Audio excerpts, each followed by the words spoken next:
Bab 45 3 Januari Gun memprovokasi Nathan. Pak Pangki sangat luar biasa. Pak Pangki, kamu sangat tampan. Pak Pangki, aku akan mengikutimu seumur hidupku. Semua orang melihat penampilan Pangki yang penuh percaya diri, segera merasa lega dan menyanjungnya dengan semangat. Shina menatap Pangki dengan pandangan memuja. Perbuatan Pangki yang seperti ini, benar-benar seperti yang dilakukan oleh bos yang arogan yang ada dalam cerita novel. Halo? Dari saluran telepon terdengar suara napas berat Willy. Paman Willy, aku mendengarkan. Pangki bertanya sambil tertawa. Apa masalahnya sudah terselesaikan? Selesai apanya? Tiba-tiba, terdengar teriakan suara Pak Willy, mengejutkan semua orang yang ada di ruangan VIP, membuat semua orang bergetar tanpa bisa ditahan. Pangki tertawa canggung kemudian bertanya. Paman Willy, Anda kenapa sangat marah? Siapa yang membuat Anda marah? Persetan, Pangki oh Pangki, kamu benar-benar makin lama makin hebat. Siapa yang mengizinkanmu mengirimkan pesan seperti itu di grup? Masih memengaruhi karyawan lainnya untuk bersama-sama membantumu. Kenapa? Kamu mau membuat keributan? Paman Willy, Anda jangan salah paham. Saya ini hanya khawatir Nathan akan menyeret perusahaan ke dalam bahaya, jadi panik hingga melakukan hal itu. Jangan bicara hal yang tidak berguna ini kepadaku. Aku beritahu kamu, aku tidak bisa menangani masalah ini. Orang kedua dalam perusahaan tidak bisa mengatasi masalah ini. Wajah Pangki menjadi pucat pasi dan dengan gelagapan mengatakan, Paman Willy, Anda adalah paman saya. Anda tidak bisa mengabaikan masalah ini, atau saya akan kehilangan pekerjaan. Sial, kamu sendiri ingin mati. Jangan membawa-bawa aku. Selain itu, aku peringatkan kamu, jangan pernah memprovokasi pemuda bernama Nathan itu, atau kamu akan mati dengan mengenaskan. Ketika Willy mengucapkan kata-kata ini, suaranya bergetar tidak terkendali. Nathan sendiri bukan siapa-siapa, tetapi dia adalah orang yang dipilih sendiri oleh orang besar itu untuk dipromosikan. Jika dia diberi nyali 100 kali lipat, dia juga tidak akan berani memprovokasi. Dia belum pernah berpikir, di bawah perusahaan ternyata menyimpan hubungan yang seperti ini. Untungnya, dia biasanya tidak pernah berhubungan dengan level bawah. Kalau tidak, jika sampai menyinggung Nathan dengan tidak sengaja, maka tamatlah sudah. Hah? Pangki tidak berani mempercayai pendengarannya sendiri. Jangan memprovokasi Nathan. Kata-kata ini keluar dari mulut Willy sendiri. Dia yang gila atau dunia ini yang gila? Willy khawatir akan terseret dengan Pangki. Setelah selesai bicara langsung menutup telepon. Blokir, hapus, jangan sampai ada kecerobohan sedikit pun. Pangki menelpon lagi dan menyadari dirinya sudah dihapus dan langsung tertegun. Yang lainnya yang berada di dalam ruangan VIP, semuanya juga tercengang. Willy tidak memedulikan kekerabatan dan mengabaikan Pangki. Baiklah, ini berarti Willy adalah orang yang jujur dan adil. Namun, kalimatnya yang terakhir itu apa maksudnya? Jangan memprovokasi Nathan? Apakah latar belakang Nathan sangat dalam? Tidak masuk akal. Nathan datang ke kota Lingga juga belum terlalu lama. Setiap hari selalu diganggu oleh rekan-rekannya dan diremehkan oleh wanita yang disukainya. Shina selalu dianggap tidak miskin dan tidak berguna. Kalau dia memiliki latar belakang, bagaimana mungkin bisa menahannya sampai hari ini? Nathan sendiri juga dalam kondisi agak tertegun. Sampai pada saat Willy dan manajer personalnya mengirimkan surat secara pribadi kepadanya, dia baru kembali sadar. Setelah menerima surat pemberitahuan secara resmi, baru yakin bahwa semuanya adalah benar. Ruang VIP itu menjadi sunyi. Tidak ada yang bersuara, bahkan suara napas juga sengaja ditekan sangat ringan. Tidak ada yang bisa membayangkan, seorang karyawan magang yang bekerja bersama mereka ternyata sekali lompat langsung menjadi bos teratas mereka. Bahkan ketika Pangki meminta bantuan kepada Willy untuk turun tangan juga tidak berhasil. Sementara itu, mereka merasa panik. Bahkan menyesal karena sudah melawan Nathan. Agam, apa yang aku lakukan? Menyelamatkan bumi? Kejadian sebaik ini bisa terjadi padaku? Nathan menatap Agam dengan wajah tertegun. Kehidupan penuh dengan suka dan duka. Kesempatan terpampang di depanmu, kamu harus memperjuangkannya baik-baik. Kelak saat kamu sudah kaya, aku akan bekerja untukmu. Kata Agam sambil tertawa. Bekerja apa? Kalau membandingkan kemampuan, kamu 100 kali lebih kuat dari aku. Kelak kalau membutuhkanku, kamu cukup mengucapkan satu kata, aku akan membantumu walau harus kehilangan semuanya. Kata Nathan dengan serius. Agam tertawa tanpa mengatakan apa-apa. Sinta di sampingnya diam-diam menganggukkan kepala. Sudah sampai saat ini, Nathan masih belum melupakan teman. Tampaknya yang dilakukan oleh Pak Agam tidak salah. Orang ini layak dijadikan teman. Tidak bisa, aku terlalu bersemangat. Aku ingin menghisap sebatang rokok untuk menenangkan diri. Rokok yang diulurkan oleh Agam sebelumnya, masih belum dihisapnya. Meletakkan rokok di mulutnya, dia meraba seluruh sakunya mencari korek api. Sret! Para kaki tangan yang berada di samping Nathan buru-buru berjalan mendekat dan menyalakan korek api di depan Nathan, kemudian berkata dengan wajah menjilat. Pak Nathan, Anda pakai saja punya saya. Nathan tampak tertegun dan tidak bisa berkata-kata. Beberapa pria lainnya juga berdatangan mengerumuninya dan menawarkan korek api. Punya saya tahan angin, mudah digunakan. Silakan Anda pakai milik saya. Beberapa rekan pria lainnya bereaksi dan satu demi satu datang menyalakan korek api untuk menyalakan rokok Nathan. Kendi dan beberapa pria lainnya juga berdatangan mengerumuninya dan menawarkan korek api. Punya saya tahan angin, mudah digunakan. Silakan Anda pakai milik saya. Beberapa rekan pria lainnya bereaksi dan satu demi satu datang menyalakan korek api untuk menyalakan rokok Nathan. Kendi dan yang lainnya juga ingin menyulut rokok, tetapi mereka tidak memiliki korek api dan hanya bisa menatap. Melihat rekan-rekan yang sebelumnya memandang rendah dirinya, satu demi satu berbalik dan menyanjungnya. Dalam hati Nathan berteriak dengan sangat puas. Melihat ekspresi Nathan yang sangat bangga, Pangki merasa sangat benci. Kemudian, dengan masam berkata, "Kamu jangan puas dahulu. Memangnya kenapa kalau kamu menjadi manajer? Pecundang tetaplah pecundang, selamanya tidak akan pernah bisa menjadi seorang hebat. Kamu sedang beruntung, dipromosikan oleh perusahaan. Siapa tahu setelah bekerja beberapa hari, jati dirimu akan terungkap dan langsung ditarik kembali. Pada saat itu barulah memalukan. Selain itu, apa hebatnya menjadi manajer? Tetap saja tidak punya rumah, tidak punya mobil. Keluargaku punya 8 unit rumah, 3 unit ada di tengah kota. Kamu menjadi manajer, bekerja setengah mati selama beberapa belas tahun juga tidak akan bisa melampaui aku. Selain itu, kamu juga tidak akan bisa menjabat terlalu lama." Pangki tertawa dengan nada dingin, kemudian segera mendapatkan kepercayaan diri. Dia memanggil pelayan untuk membayar tagihan, kemudian melambaikan tangannya sambil membawa kunci mobil Mercedes miliknya dan membawa pergi beberapa orang. Kalau dipikir-pikir benar juga, bagaimanapun, Pangki adalah anak keluarga kaya, memiliki banyak cara. Cukup membangun hubungan baik dengannya, kalau dipecat sekalipun, dia masih bisa mencari pekerjaan yang lebih baik. Begitu sebagian orang pergi, ruangan VIP menjadi jauh lebih sepi. Ada beberapa orang yang tidak berani menyinggung siapapun, sehingga mereka berdiri di posisi netral. Menyapa Nathan dengan sopan, kemudian pergi dengan tergesa-gesa. "Nathan, selamat kamu menjadi manajer." Sheena yang terakhir pergi. Dia tersenyum kepada Nathan. Jantung Nathan berdegap keras. Dia baru pertama kali melihat Sheena tersenyum pada dirinya. "Sheena, sekarang aku punya kemampuan untuk memberikan kehidupan yang lebih baik untukmu, kan?" kata Nathan dengan semangat. Sheena menggelengkan kepala dan berkata, "Kamu salah paham. Aku tidak menerima permintaanmu karena tidak cukup memahami dirimu.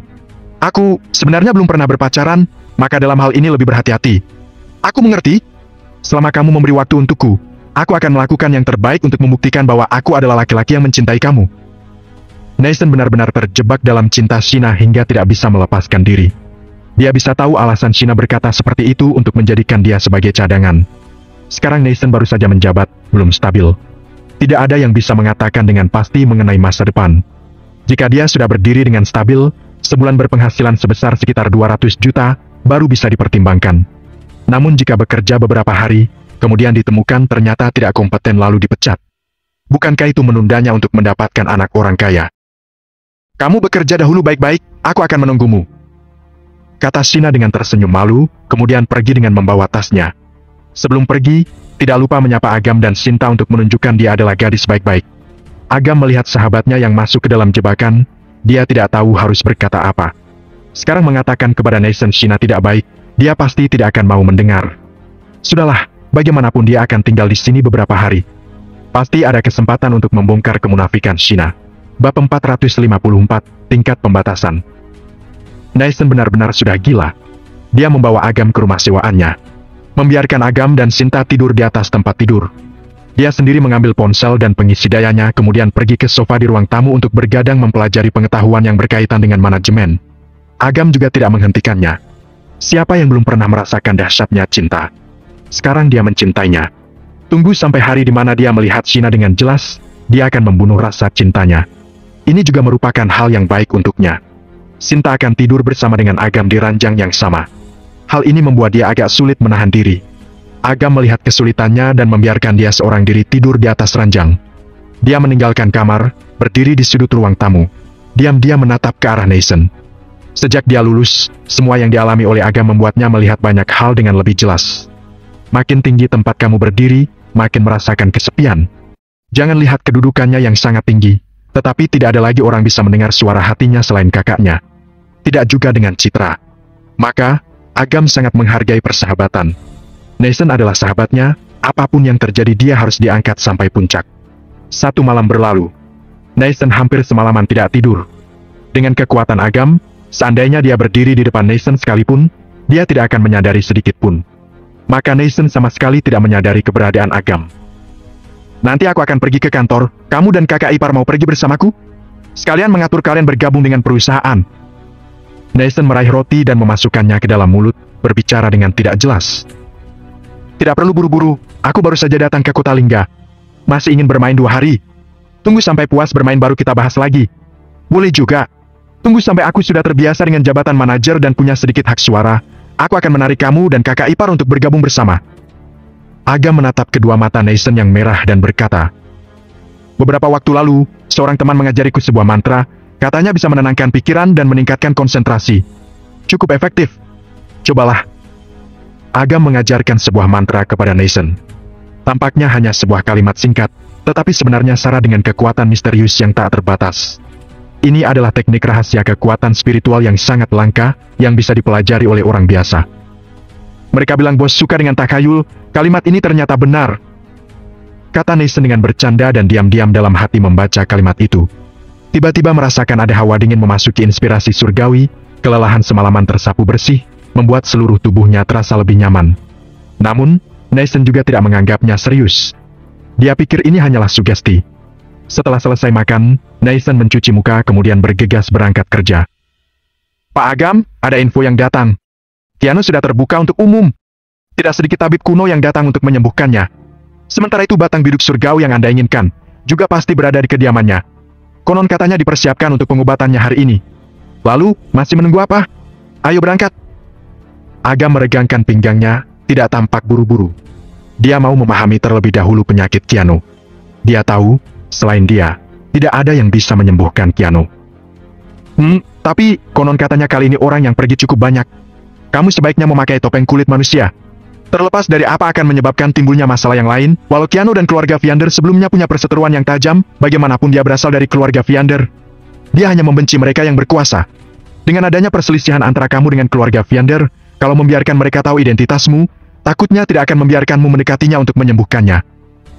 Melihat analisis cinta yang logis dan jelas, Agam tidak bisa menahan senyumnya dan berkata, apa yang kamu katakan sangat masuk akal. Aku mengabaikan masalah ini. Saat berbicara, Agam mengeluarkan topeng kulit manusia dan menempelkan ke wajahnya, berubah menjadi asat. Simon benar-benar kacau. Mengirimkan harta seperti dirimu ke sisiku. Takutnya aku akan memonopoli dan tidak mengembalikanmu.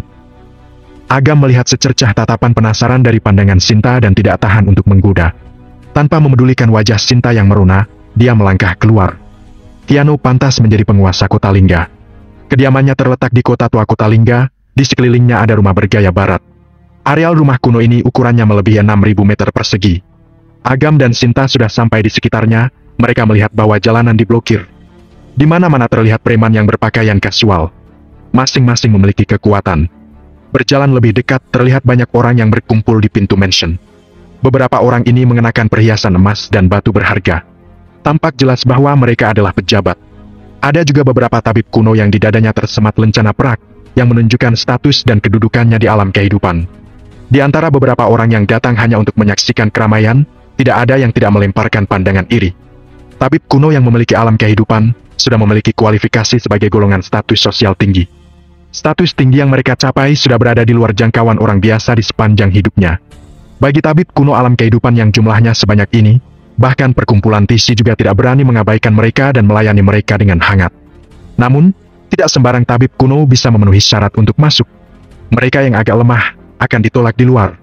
Walaupun cara ini membuat tabib kuno merasa tidak puas, ketika teringat kekuasaan yang dimiliki oleh Keanu di Kota Lingga, maka menahan diri. Agam mengamati dengan cermat. Setiap tabib kuno yang memiliki kekuatan alam kehidupan di bawah tingkat 2, semuanya dihentikan. Sepertinya, sebelumnya Keanu sudah pernah mencoba melakukan penyembuhan dan mengetahui bahwa alam kehidupan tingkat 2 tidak bisa mengatasi masalah.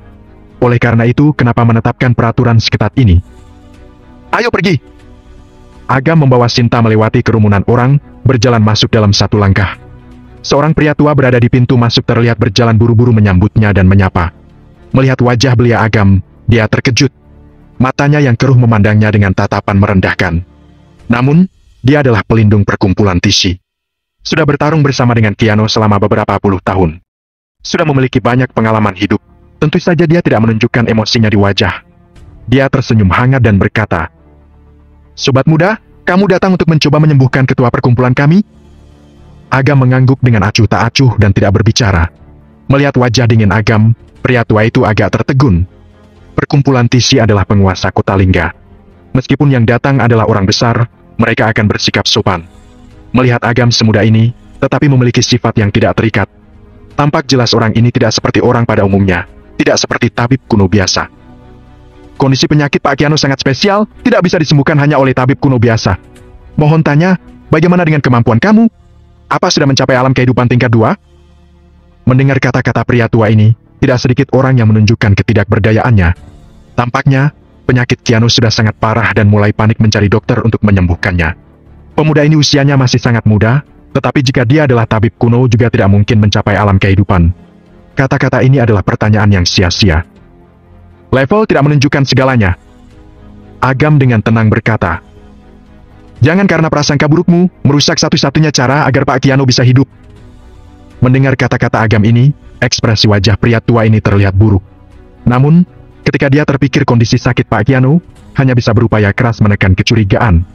Dia menyingkirkan badannya dan melambaikan tangan tanda mempersilakan. Agam mengangguk perlahan. Tampaknya perkumpulan Tishi tidak memiliki kekuatan menindas seperti yang dikira sebelumnya. Bisa diselesaikan. Agam baru saja bersiap untuk masuk, terdengar suara seorang pria dengan nada dingin. "Pak Karta, kulihat kamu benar-benar sudah tua dan pikun. Membiarkan sembarang orang untuk masuk. Kalau ini tersebar keluar, akan diletakkan di mana gengsi perkumpulan Tishi?" Begitu suaranya selesai, tampak seorang pria dengan pakaian adat berjalan keluar dari kediaman. Bab 455. Sekarang, aku memenuhi syarat untuk masuk. Pria tua, Pak Karta ketika mendengar kata-kata ini, ekspresi wajahnya tampak tidak suka. Tetapi karena kedudukannya, lebih baik dia menahan diri. "Pak Raka, kulihat pemuda ini punya sikap yang luar biasa. Mungkin dia punya cara untuk menyembuhkan Pak Kiano, biar dia mencoba terlebih dahulu. Tidak akan membahayakan perkumpulan Tishi kita," kata Pak Karta dengan suara dalam. "Konyol! Kulihat kamu tidak hanya pikun, tetapi juga sudah rabun. Dia memiliki sikap yang luar biasa. Menurutku, hanya seorang yang hanya ingin mendekati agar bisa masuk untuk meningkatkan pengalaman dan popularitasnya. Buat apa memedulikan dia?" kata Raka Wijaya dengan congkak dan menatap Agam kemudian berkata dengan nada menyindir. "Pergi dari sini, jangan menghalangi di sini. Hanya pecundang seperti kamu ini, sama sekali tidak pantas masuk." Agam sedikit mengerutkan alisnya. Ada masalah dengan orang ini? Tampak baik-baik tetapi yang keluar dari mulutnya hanyalah hal yang tidak berguna. "Raka, silakan tarik kembali ucapanmu tadi. Pak Asad adalah temanku.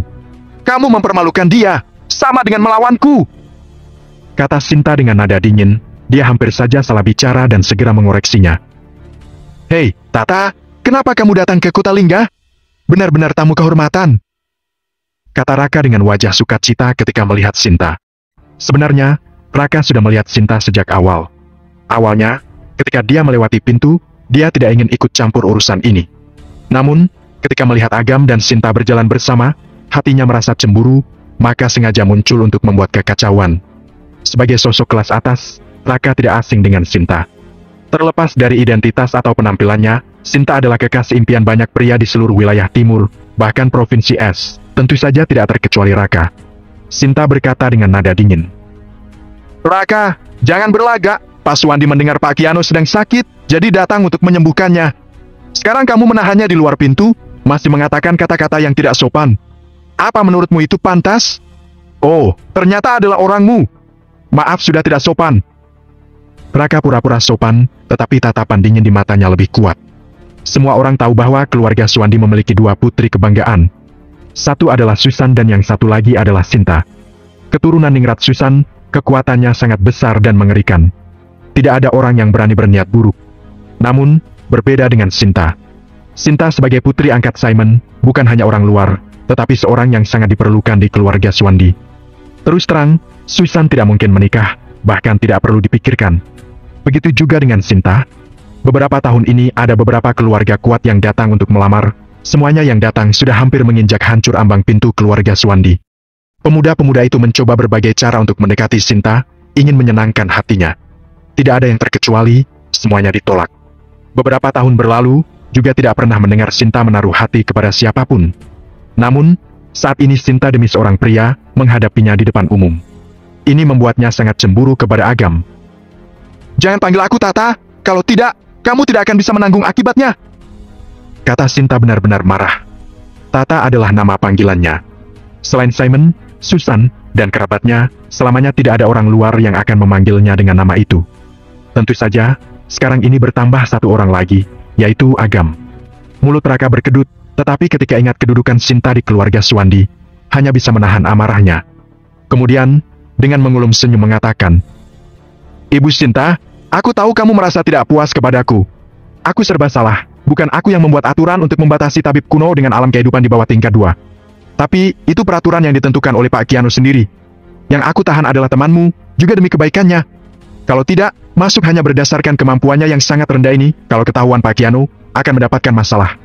Meskipun kalian keluarga Suwandi punya kekuatan yang cukup besar, di sini adalah kota Lingga, aku khawatir kekuasaan kalian tidak akan sampai di sini." Saat berbicara, Raka menatap Agam sambil tersenyum tipis. Beberapa tabib kuno yang ada di sekitarnya juga melemparkan pandangan dingin. Kompetisi pengobatan tradisional yang lalu, tidak semua orang memenuhi syarat untuk memasuki arena. Terutama ketika orang-orang ini dihentikan di luar pintu, mereka hampir semuanya adalah rakyat jelata yang makin tidak memiliki kesempatan untuk mendekati arena. Tentu saja tidak mengetahui identitas Agam.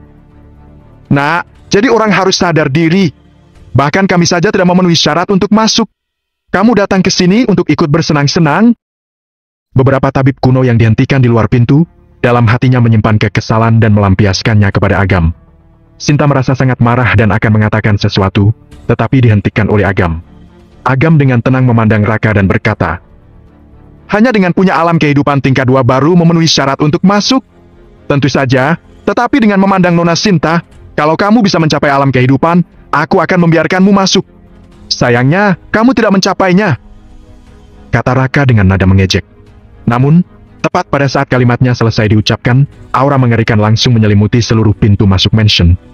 Pak Karta dan yang lainnya bagaikan menghadapi musuh dan tanpa sadar melepaskan kekuatan spiritual. Kemudian, mereka menyadari bahwa energi spiritual yang mengerikan ini berasal dari arah sebaliknya, ternyata pemuda yang ada di depannya. "Pemuda hebat, kamu ternyata punya kemampuan."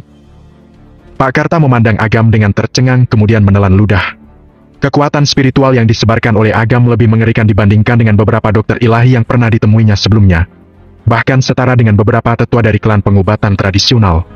Tabib kuno yang sebelumnya berkata dengan nada meremehkannya, terkejut dan mundur beberapa langkah. Dengan wajah penuh dengan rasa ketakutan memandang ke arah Agam. Mereka bagaimanapun juga tidak terpikirkan, pemuda yang tampak biasa saja yang berdiri di hadapannya ini, ternyata di dalam tubuhnya menyimpan kekuatan yang sangat menakutkan seperti itu. Walaupun mereka tidak bisa menganalisis kekuatan Agam berada di tingkat berapa, tidak diragukan lagi bahwa Agam sudah jauh melampaui alam kehidupan level 2. Raka tersandung dan hampir terjatuh ke lantai karena ketakutan. Dengan wajah heran, dia memandang ke arah Agam. "Sekarang, apa aku memenuhi syarat untuk masuk?" kata Agam dengan tenang. Raka membuka mulutnya lebar-lebar, tetapi tidak mengeluarkan suara apapun karena terlalu terkejut. Kekuatan yang dipamerkan oleh Agam sangat jauh melebihi dari yang dia perkirakan. Kekuatan spiritual yang mengerikan menyelimuti hatinya, membuat dia gemetar tak terkendali, bahkan untuk berdiri saja tidak bisa tegak. "Pak, silakan." Pak Karta segera maju ke depan mempersilakan. Dalam suaranya mengandung nada hormat dan kagum. Agam menganggukkan kepalanya pelan. Dia datang ke sini untuk mengambil batang biduk surgawi. Tidak ingin membuang waktu pada orang macam Raka yang posisinya berada pada generasi kedua. Tanpa omong kosong, melangkah memasuki pintu utama dan menghilang dari pandangan kagum semua orang. "Pak Karta, siapa pemuda barusan? Kenapa semudah itu sudah punya kekuatan sebesar itu?" tanya seorang penjaga di sampingnya dengan hati-hati. Pak Karta menggeleng-gelengkan kepalanya kemudian menarik napas dalam-dalam dan berkata, "Aku punya firasat, dia sepertinya bisa menyembuhkan Pak Kiano." Ketika Agam sudah pergi, Raka baru bisa pulih dari keterkejutannya. Dia membalikkan badan dan menatap tajam ke arah Agam menghilang, ekspresinya penuh dengan kekejaman. Dia tidak hanya dipermalukan di muka umum, tetapi juga diolok-olok di depan Sinta. Ini membuatnya menyimpan kebencian di dalam hati dan di matanya terlintas kekejaman. Memangnya bagaimana kalau kamu memiliki kekuatan? Dunia ini begitu besar, pasti ada banyak orang yang jauh lebih kuat dari kamu. Aku punya cara untuk membereskanmu. Agam membawa Sinta memasuki kediaman.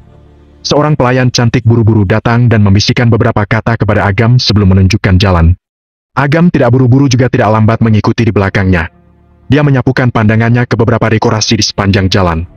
Pengaturan Feng Shui yang sangat bagus dan di dalamnya terdapat formasi spesial. Tidak hanya bisa memperpanjang usia dan meningkatkan keberuntungan, tetapi juga bisa melawan musuh. Benar-benar penguasa kota Lingga, pekerjaan tangan yang tidak biasa ini hanya bisa diwujudkan dengan kekuatan yang luar biasa.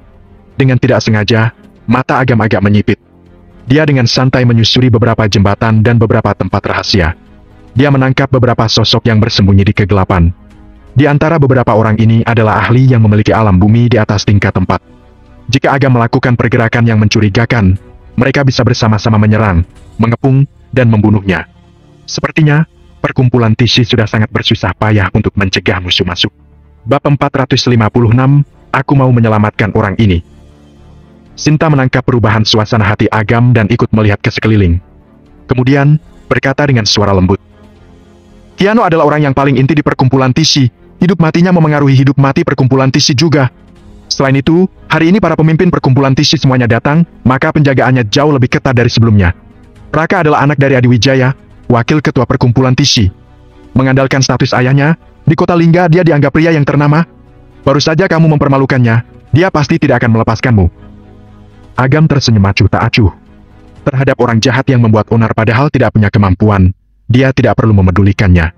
Melangkah di jalan setapak yang ditutupi batu kerikil berwarna hijau dan melewati sebuah hutan kecil. Pandangannya meluas dan melihat sebuah aula mewah. Ada beberapa orang yang berkumpul di dalam aula. Semuanya adalah beberapa tabib kuno yang terkenal. Mereka semua saling berbisik, mendiskusikan kondisi penyakit Tiano. Tidak ada seorang pun yang menyadari kedatangan Agam. Seandainya ada yang menyadari, juga hanya melihatnya sekilas saja. Mereka yang hanya melihat seorang pemuda, langsung menarik pandangannya, bahkan tidak akan memperhatikan dengan jelas. Seorang pria paruh baya berjalan mendekat dan berkata, "Hei anak muda, aku adalah wakil ketua perkumpulan Tishi, Adi Wijaya." Agam agak terkejut. Sinta juga mengerutkan alisnya tanpa sadar. Tidak disangka begitu memasuki pintu, langsung bertemu dengan orang ini. "Pak Adi, Pak Asad adalah temanku. Mempunyai prestasi dalam keterampilan pengobatan, jadi merekomendasikan dia untuk datang mencoba," kata Sinta perlahan. "Oh, rekomendasi keluarga Suwandi, pasti punya kemampuan yang tidak biasa. Benar-benar pahlawan dari generasi muda. Silakan duduk," kata Adi sambil tertawa. Walaupun dia sendiri terhadap Agam sama sekali tidak menaruh harapan, tetapi demi memandang wajah keluarga Suwandi, sedikit banyak dia harus menunjukkan antusiasme. Pelayan membawakan 2 buah kursi, Agam dan Sinta segera duduk. Ada beberapa orang yang diam-diam memperhatikan Agam, melihat wajahnya yang biasa saja, mereka mengerutkan dahi. Aneh, mengapa pemuda ini memberikan suatu perasaan tidak asing. Namun, sesaat tidak dapat mengingat siapa dia. Ketika ada orang bersiap hendak mendekat dan bertanya, tirai pintu ruang belakang diangkat dan seorang pria tua berjalan keluar, menarik perhatian semua orang. "Maaf, Pak Adi, kondisi Pak Kiano jauh lebih parah dari yang aku kira. Aku sudah menggunakan banyak cara, tetapi masih tidak membaik." Mendengar kata-kata pria tua itu, aula menjadi sunyi. Di dada pria itu tersemat lencana pra kelas 7, menunjukkan sudah mencapai alam kehidupan tingkat 7. Bahkan dia saja tidak mampu, berarti kondisinya jauh melebihi dari yang dibayangkan.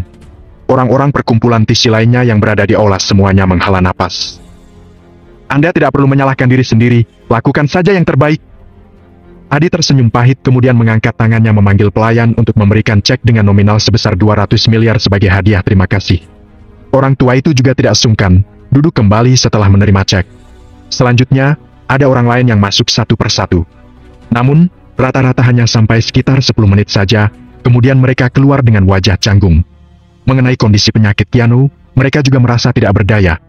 Melihat tabib kuno satu demi satu mengalami kekalahan, ekspresi wajah para pejabat perkumpulan Tishi makin gelap. Ketika seorang tabib kuno yang terakhir keluar, suasana hati mereka sudah sangat buruk. Suasana aula menjadi sunyi senyap. Beberapa tabib kuno yang angkuh itu, masing-masing dengan wajah tuanya yang malu tidak seperti sebelumnya ketika mereka menyusun strategi. "Untuk pagi hari, kita akhiri sampai di sini saja. Walaupun semuanya gagal, kalian sudah berusaha yang terbaik. Kami perkumpulan Tishi akan mengingat kebaikan kalian. Selain hadiah sebesar 200 miliar, kami juga sudah menyiapkan hadiah yang lainnya untuk saudara-saudara semua. Mendengar kata-kata ini, mereka tertawa masam dan satu demi satu bangkit kemudian pergi. Mereka datang dengan bersemangat, tetapi sama sekali tidak dapat membantu. Mereka tidak memiliki wajah untuk menerima hadiah. Biarkan aku mencobanya. Suara yang tenang berasal dari sudut ruangan. Agam berdiri dan mendatangi Adi dengan tatapan acuh tak acuh dan berkata, "Aku mungkin bisa melakukannya." Para tabib kuno di aula yang melihat sosok muda Agam, merasa sangat tidak masuk akal. Mereka saja semuanya tidak mampu, kamu seorang anak muda mau ikut-ikutan apa? Apa kamu yakin? Kata Adi mengernyitkan dahi. Dia membiarkan Agam tinggal di sini, murni hanya karena memandang keluarga Suwandi. Awalnya, dia pikir urusannya selesai dan hanya formalitas saja. Tidak pernah berpikir Agam akan mengajukan diri, sepertinya Agam tidak tahu kemampuan dirinya. Siapa yang bisa menyembuhkan Pak Kiano? Agam bertanya kembali. Seorang pejabat dengan tidak sabar bertanya. Kamu jangan bicara omong kosong, kalau ada yang bisa menyembuhkan Pak Kiano, maka tidak akan tertunda sampai sekarang. Kalian saja tidak punya cara, bertanya kepadaku apa yakin, apa terlalu tidak masuk akal? Kata Agam sambil tersenyum dengan nada dingin. Kamu sudah salah paham, kami bukan mau mempersulit kamu. Hanya saja kondisi Pak Kiano sangat bahaya, sudah tidak bisa membuang-buang waktu lagi. Kata Adi sambil menggeleng-gelengkan kepala. Baru saja kamu memboroskan banyak waktu. Sekarang setiap kata yang kamu ucapkan kepadaku, semuanya makin memperpendek nyawa ketua kalian. Kata-kata Agam ini membuat seluruh atmosfer di aula itu membeku. Ini sudah bukan lagi murni hanya perawatan medis, tetapi juga memprovokasi kewibawaan perkumpulan Tishi. Kamu, perkumpulan Tishi, kalian membiarkan aku masuk atau tidak, aku tetap akan masuk. Orang ini, harus aku selamatkan. Sungguh kehadiran yang dominan dan percaya diri. Anak muda, karena kamu punya keyakinan terhadap kemampuanmu, aku bisa membiarkanmu masuk untuk mengobati. Tapi, kalau kamu gagal, kamu tidak bisa pergi dengan selamat. Ancam Adi. Silakan hukum sesuka hati. Agam melambaikan tangan dan gelombang kekuatan spiritual menyerang, langsung memaksa Adi dan yang lainnya menyingkir. Agam sudah bertekad untuk mendapatkan batang biduk surgawi. Jika ada orang yang menghalanginya, tidak peduli dengan tujuan apapun, maka dia akan memandangnya sebagai musuh. Jika orang tidak kejam, jika hanya mengandalkan mulut untuk menyelesaikan masalah, lalu apa gunanya tinju? Ini! Adi dan yang lainnya terkejut, menatap Agam tanpa bisa menutupi rasa terkejutnya. Agam baru saja melepaskan kekuatan spiritualnya, yang Agam sudah bertekad untuk mendapatkan batang biduk surgawi. Jika ada orang yang menghalanginya, tidak peduli dengan tujuan apapun, maka dia akan memandangnya sebagai musuh. Jika orang tidak kejam, maka tidak bisa berdiri tegak. Jika hanya mengandalkan mulut untuk menyelesaikan masalah, lalu apa gunanya tinju? Ini! Adi dan yang lainnya terkejut, menatap Agam tanpa bisa menutupi rasa terkejutnya. Agam baru saja melepaskan kekuatan spiritualnya, yang jauh melampaui pemahaman mereka sebagai tabib kuno. Jauh lebih mengerikan dibanding dengan yang disebut dengan beberapa dokter ilahi yang ada di aula. Anak muda, Anda cepat silakan masuk. Tanpa menunggu Adi mengatakan sesuatu, beberapa pejabat tinggi perkumpulan Tishi dengan buru-buru mengeluarkan isyarat tangan. Walaupun sikap Agam sangat dingin, dia memiliki kemampuan tabib kuno yang sehebat itu, dan masih semuda itu. Maka dia bisa sombong, sulit untuk tidak menghiraukannya. Agam menganggukkan kepala, berjalan dengan tenang masuk ke ruang dalam. Ketika Agam sudah pergi, di aula baru muncul beberapa suara. Para tabib kuno saling berpandangan, ada seorang yang berkata dengan lirih. Apa kalian menyadarinya? Kekuatan spiritual pemuda ini sangat istimewa, sepertinya tidak sama dengan kita. Benar, kekuatan spiritual dia tidak hanya sangat besar, tetapi juga bercampur dengan sesuatu yang sangat istimewa. Seperti alam. Kenapa aku merasa tidak asing, tetapi tidak ingat siapa dia? Mari kita tunggu dan lihat. Kalau dia benar-benar bisa menyembuhkan Kiano, tidak masalah kalau dia sedikit gila. Tapi, kalau tidak bisa menyembuhkan dan suka omong besar, maka perjalanannya sudah berakhir. Bab 457, aku bisa menyembuhkannya. Agam masuk ke ruang dalam. Kedua pelayan itu membungkuk dalam-dalam kepada Agam dan perlahan mendorong pintu terbuka. Bau kayu busuk menyerbak. Seorang pria paruh baya dengan tubuh kurus kering terbaring di ranjang batu giok dan terdapat beberapa pelayan merawatnya di samping ranjang. Pria itu berusia sekitar 50-an, tetapi kondisi fisiknya lebih buruk daripada yang berusia 80-an atau 90-an. Dia seperti lilin yang bisa padam kapanpun karena tertiup angin. Namun, pria itu tetap sadar. Saat melihat Agam masuk, dia agak terkejut. Mungkin dia tidak pernah membayangkan bahwa yang akan datang untuk mengobati dirinya adalah seorang anak muda. Sejenak terlihat kekecewaan di matanya.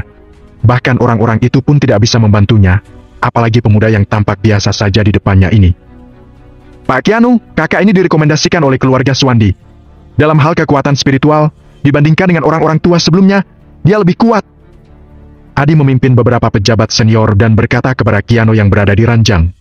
Mereka hanya tahu sedikit tentang Agam dan mereka khawatir bila meninggalkan Agam dan Keanu sendirian di ruangan yang sama. Sampaikan ucapan terima kasihku untuk keluarga Swandi. Keanu berkata dengan suara serak lalu matanya tertuju pada Agam.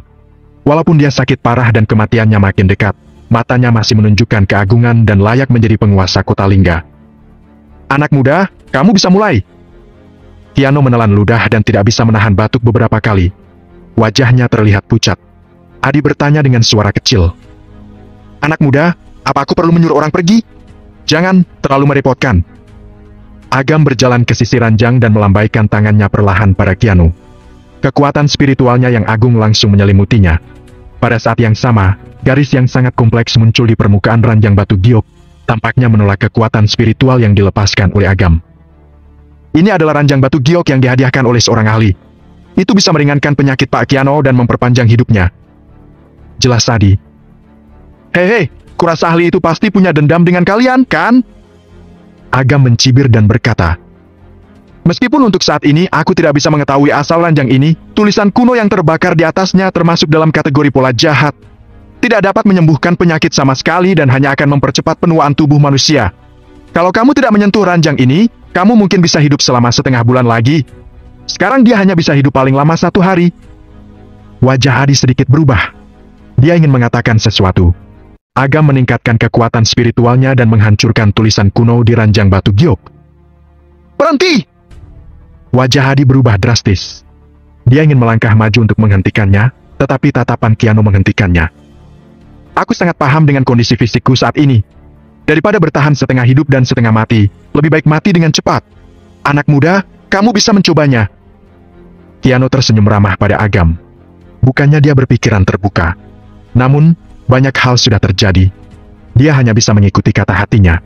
Jika terjadi sesuatu, tubuhnya yang lemah tidak akan bertahan. Kamu pintar. Agam menebak apa yang dipikirkan Keanu dan sedikit tersenyum. Dengan gerakan tangannya, kekuatan spiritualnya yang kuat mengangkat tubuh Keanu di udara, seperti jarum dan benang yang tak terhitung jumlahnya. Mereka mengalir ke tubuh Keanu dan memeriksa kondisi fisiknya.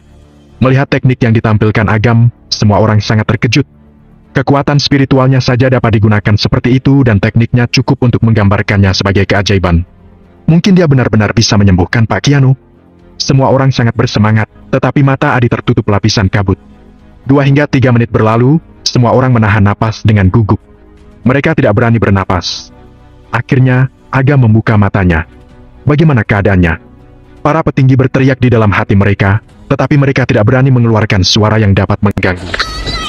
Aku bisa menyembuhkannya. Agam sedikit tersenyum. Kata-kata ini tidak keras, tetapi bergema di hati setiap orang. Suara lega terdengar di seluruh ruangan. Para petinggi berteriak di dalam hati mereka, tetapi mereka tidak berani mengeluarkan suara yang dapat mengganggu. Aku bisa menyembuhkannya. Agam sedikit tersenyum. Kata-kata ini tidak keras, tetapi bergema di hati setiap orang. Suara lega terdengar di seluruh ruangan. Perkumpulan Tishi terselamatkan. Keanu adalah pilar utama dari perkumpulan Tishi. Justru karena dia perkumpulan Tishi bisa tumbuh menjadi kekuatan nomor 1 di kota Lingga di dalam keluarga Viander. Jika Keanu meninggal, semua orang di perkumpulan Tishi akan dilenyapkan oleh keluarga Viander dan tidak ada satupun yang bisa melarikan diri. Apa kami perlu menyiapkan sesuatu? Salah satu petinggi bertanya dengan penuh semangat. Tidak perlu, kalian hanya perlu menjawab beberapa pertanyaan. Kata Agam saat tatapan matanya tertuju pada Keanu. Kalau kamu bertanya, aku tentu harus menjawab segalanya. Keanu tidak bisa menyembunyikan kegembiraannya. Tidak ada yang mau mati, terlebih usianya baru 50-an. Jika dia bisa menyembuhkan penyakitnya, dia masih bisa hidup selama beberapa dekade. Sejak kapan kamu mulai mengalami gejala serupa? 3 bulan yang lalu. Apa kamu berhubungan dengan orang luar selama periode ini? Orang luar? Ya, dan ada banyak. Lagi pula, saat masih sehat, aku bertemu dengan orang-orang dari seluruh dunia setiap hari untuk membicarakan tentang proyek dan bisnis. 3 hari sebelum dan sesudah sakitmu, Kamu berhubungan dengan siapa? Apa kamu ingat? Keanu terdiam, seolah dia kehilangan ingatannya. Waktunya singkat, biarkan aku membantumu mengingatnya. Agam menyuntikkan aliran kekuatan spiritual ke dalam tubuh Keanu, membersihkan spiritualnya dan perlahan berkata, orang yang kamu temui adalah Master Feng Shui terkemuka. Kamu sangat menghormatinya dan bahkan kamu mengizinkan dia masuk dan meninggalkan rumah kamu sesuka hati dan dia juga memberi kamu beberapa harta yang dapat mengubah keberuntungan Feng Shui dan lainnya. Aditya Mahendra! Sebelum Agam selesai berbicara, Keanu berkata dengan lantang. Aku pernah bertemu Aditya Mahendra dari Gunung Awan. Benar sekali. Agam mengetahuinya dengan jelas dan berkata perlahan. Biarkan aku mengatakan yang sebenarnya. Gejala yang kamu alami sekarang adalah efek samping dari pemindahan jiwa. Meskipun orang lain tidak berhasil, itu telah memengaruhi 3 jiwa dan 7 roh kamu. Setelah beberapa waktu, kamu menjadi seperti sekarang. Keanu dan yang lainnya terkejut. Meskipun kata-kata Agam sangat misterius, mereka bukanlah orang biasa. Mereka sering berhubungan dengan Feng Shui dan hal-hal sejenisnya. Jadi, kurang lebih mereka memahaminya. Pak, sepertinya begitu. Aku ingat bahwa kamu selalu dalam keadaan sehat, tetapi sejak kamu menjamu guru besar Aditya, kamu mengalami satu persatu mimpi buruk. Kamu sakit pada hari ketiga, kata seorang petinggi senior dengan penuh semangat. Keanu menarik napas dalam-dalam dan berkata kepada Agam. Karena jiwaku mengalami syok, secara teori tidak sulit untuk menyembuhkannya. Tapi, mengapa tabib kuno sebelumnya tidak berhasil, bahkan tidak bisa menemukan penyebabnya? Teknik Aditya sangat berbahaya. Dia menanam segel pada jiwamu. Sulit bagi orang biasa untuk menemukannya. Selain itu, kekuatan Aditya tidak lemah. Meskipun seseorang berhasil menebak ini, mungkin tidak ada cara untuk menyelesaikannya. Semua ini tidak penting. Izinkan aku mengajukan satu pertanyaan terakhir. Siapa yang memberitahu Anda bahwa batang biduk surgawi dapat menyembuhkan penyakit Anda? Begitu ucapan itu dilontarkan, seluruh ruangan menjadi sunyi senyap. Bahkan Keanu sendiri menelan ludah dan menggerakkan bibirnya. Dia menelan kembali kata-kata yang akan diucapkannya. Anak muda, bukan karena aku tidak ingin mengatakannya, tetapi aku tidak bisa mengatakannya. Keanu mengerutkan bibirnya yang pecah-pecah dan berkata dengan suara yang dalam. Aku harap kamu bisa mengerti. Agam tidak bisa membantu tetapi mengangkat alisnya. Sepertinya cerita di sini lebih rumit dari yang dibayangkan. Anak muda, kalau kamu bisa menyembuhkan penyakitku, aku akan memberikan apapun yang kamu inginkan. Keanu akhirnya melihat harapan dan tidak ingin menyerah seperti ini. Ya. Agam menjabat tangan kanannya dan melepaskan kekuatan spiritualnya yang agung. Kekuatan itu memenuhi seluruh ruangan. Adi dan yang lainnya memanggil pelayan dan buru-buru mundur ke pintu. Jangan sampai Agam melakukan kesalahan dan menghancurkan kesadaran mereka. Aku akan mulai. Segel yang menutup jiwamu. Aku akan mencoba melepaskannya nanti. Situasi ini sangat menyakitkan.